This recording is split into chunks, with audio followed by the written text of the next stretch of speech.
Сонау байырғы заманда қазақ даласында бір батыр жауларынан өзінің жерін қорғап соғысады.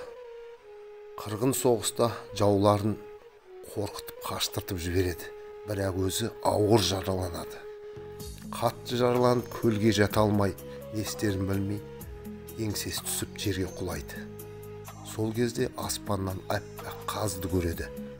Менің жанымды алуға келген шығар дейді. Көзін жұмып бір ашып жатқан кезде аппақ қаз ұшып кеп батырдың аузына су тамызады. Қайта ұшып кетеді.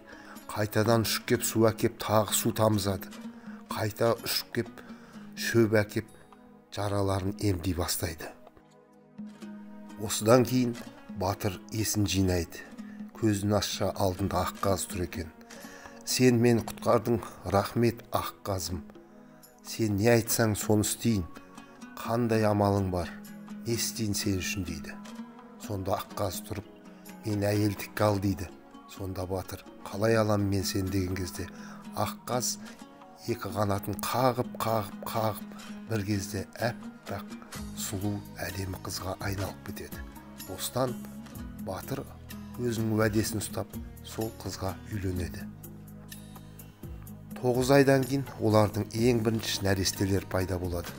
Сонда аққаз келіп, мына баланың атын қой, батырым деген кезде батыр, мені құтқарған аққаз, қаз ақ, сол себептен бұл баланың аты қазақ болсын, қазақ болсын, қазақ болсын дейді.